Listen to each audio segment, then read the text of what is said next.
Marco Goyos era una chica, ahora es un poco más mayor, que tuvo un accidente de tráfico hace 25 años, psicóloga de profesión, que bueno, pues luego a raíz del accidente cambió un poquito su escala de valores, su formación, su proyecto de vida, hacia dónde quería ir. Era una chica joven, activa, que se casó después del siniestro que tuve, que tuvo además mellizas, que fue el primer caso en el mundo. Y soy un poco polvorilla, me faltan horas en el día, supongo que como a muchas personas, pero que te falten horas en el día, estando en silla de ruedas con una tetraplegia, ya me gustaría a mí saber quién me sigue a mí el camino. Yo estaba con 25 años, con el típico primer trabajo ya estupendo, a punto de cambiarme 2 meses después al puesto de tu vida, o sea que encima me iba a vivir a Sevilla, que yo es que soy muy andaluza también, saben cantar flamenco y eso. Con lo cual me iba a montar ahí el Departamento de Recursos Humanos en una empresa gordísima. Y bueno, pues tuve 2 meses antes del accidente, ¿no? Con lo cual, bueno, pues es difícil un poco ajustar tu nueva vida, porque claro, mi vida es que era pues estudiar, trabajar, ir al gimnasio, ir a clase de baile, en fin, pues muy activa. Lo que ocurre es que yo desde que tuve el accidente sí que me di cuenta que podía hacer mucho ayudando a personas que estaban en el hospital conmigo. Yo estuve un año y medio en el hospital y entonces me dediqué más a ayudar a los que estaban a mi alrededor, a montarla un poquito en el sentido, vamos a ver, de montarla. Pues que empecé a instaurar las salidas con profesionales del hospital, familiares, amigos y pacientes del hospital, ¿no?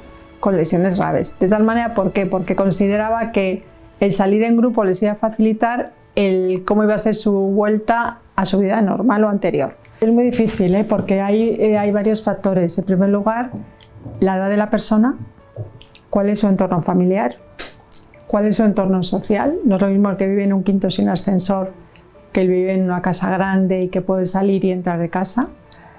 La capacidad económica, no es lo mismo que tenga una indemnización por el siniestro que no la tenga, porque también no olvidemos que hay gente que se queda en silla de ruedas por causas distintas a un siniestro vial, o también puede ser un ciclista que tenga un seguro de responsabilidad civil, o que sea un conductor que tiene el seguro que haya contratado, pero que al ser responsable del accidente no va a cubrir todos los gastos que supone una gran discapacidad después de un siniestro de tráfico, ¿no? Entonces, la vida cambia porque realmente son muchas las cosas que van a cambiar desde que te dan el alta en el hospital. Ellos solo se quedan con lo que no va a poder hacer su hijo, que le van a tener que ayudar a lavar, que le van a tener que ayudar a vestir, a levantarse, no va a poder hacer nada. Entonces yo todos mis mensajes es a lo que sí va a poder hacer. Es cierto que el nivel de la lesión influye porque cuanto más abajo la lesión, más independiente es la persona y más cosas puede hacer sola. Nunca hay 2 familias que lo superan igual, pero siempre hay que ir al mensaje en positivo. Lo que su hijo va a poder hacer y no lo que no puede hacer. Sleme nace cuando yo todavía trabajaba en La Paz. El médico que llevaba la unidad de medulares de La Paz y el catedrático de preventiva de la Autónoma decidieron hacer un estudio para ver por qué había más lesionados en el hospital y vieron que de los 80 a los 90 se había triplicado el número de personas con lesión medular, que de 18 a 25 años era cuando había más incidencia y que la causa principal era el accidente de tráfico. Entonces por eso ellos decidieron crear una asociación sin ánimo de lucro, que la fundaron médicos, que al principio estaba formada casi íntegramente por médicos y algún lesionado, para intentar a través de la educación, la sensibilización, la concienciación, llegar sanitarios y lesionados a enseñar a los niños lo que puede pasar si asumen ciertos riesgos. Y así nació en el 90, yo sola conmigo misma, y ahora, bueno, pues después de 30 años puedo decir que tengo un equipazo de 200 personas que trabajan prácticamente en toda España. De 100 personas que trabajan en Sleme han tenido un accidente de tráfico. Y en vez de estar en casa, utilizan lo que les ha pasado, se han formado y entonces intentan explicar los riesgos porque están formados para ello y sobre todo lo que hay detrás de cada riesgo. Sleme intenta, a través de la educación, llegar al cambio de actitudes. Es decir, queremos que sea el público objetivo que sea, tenga la edad que sea, montarles o crearles una campaña específica para ellos con los riesgos que ellos tienen para que conozcan cada riesgo que pueden asumir, qué consecuencia tiene, cómo deben actuar si ocurre un accidente y sobre todo cómo no deben actuar y cómo cambia la vida después de un accidente. Cuando yo estuve en el hospital, en el primero en Valencia, cuando yo tuve el accidente, mi terapeuta ocupacional no tenía brazos, tenía de estas manos totalmente de hierro, ¿vale? Entonces él me dijo una frase que la he llevado como si fuera parte de mi Biblia personal de mar, y es que no te miren con pena sino con admiración, y eso depende de ti.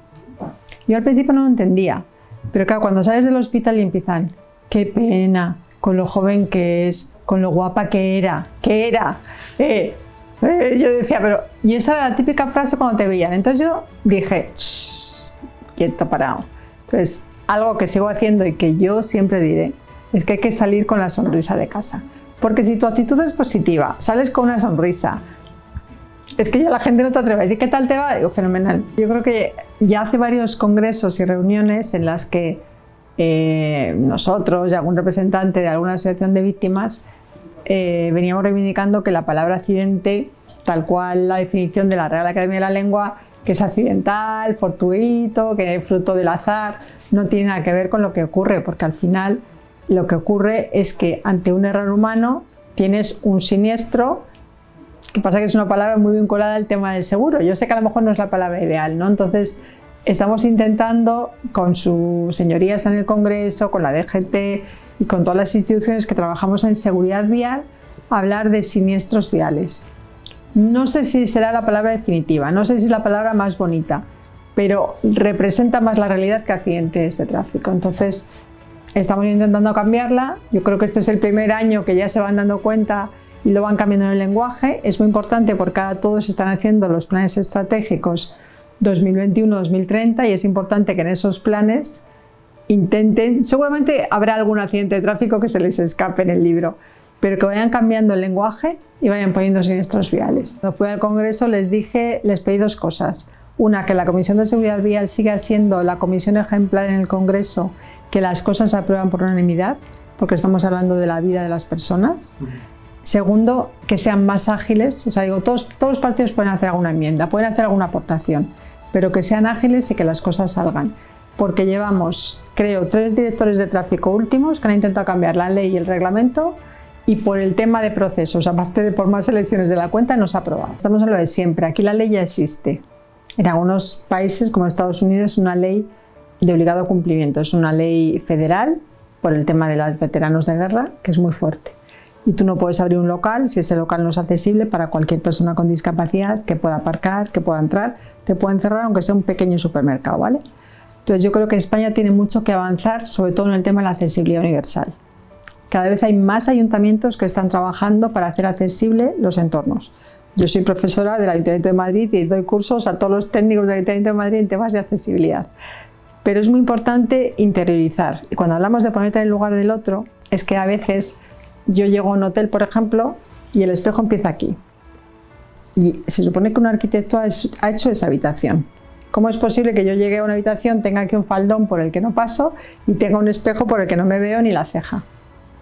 No se pueden hacer las cosas mal. Entonces, cuando hablamos de accesibilidad universal, es que si hablamos de que yo pueda disfrutar de una acera, pues la acera no puede tener farolas, de más mobiliario, cubos de basura, flores y demás. A eso le añadimos una terracita, le añadimos la moto, los patinetes, la bici tiradas, y luego dice, ¿y usted que la gente pase?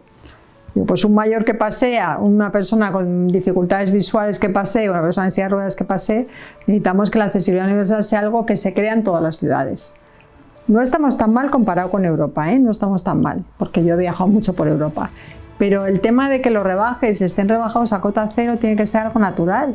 O sea, y no hay que estar pendiente de que yo protesto al ayuntamiento porque aquí tengo una cota de 4 o de 8 y no tiene cota cero, y que tenga yo que hacerlo porque realmente ellos no han seguido la legislación que es de obligado cumplimiento hacia afuera y hacia adentro, para lo público y para lo privado. Eso es lo que más falta. Es cierto que habrá que seguir trabajando en formación, en pleno empleo, aunque también hay personas que no quieren trabajar, en que las personas puedan hacer también deporte después y facilitar que eso sea posible. Pero digamos que al final es un tema de derechos humanos. De hecho, en la Convención de Derechos Humanos última que España firmó, pues el tema de de que todos disfrutemos de los servicios en igualdad de condiciones es importante, porque al final es una ley de igualdad de oportunidades, que igual que hablamos de hombres y mujeres, podemos hablar de una persona con alguna discapacidad o capacidad diferente a otra. Una puede ser cognitiva, otra sensorial, otra física, pero todos tenemos los mismos derechos, vivimos en el mismo país, con la misma ley, con la misma Constitución.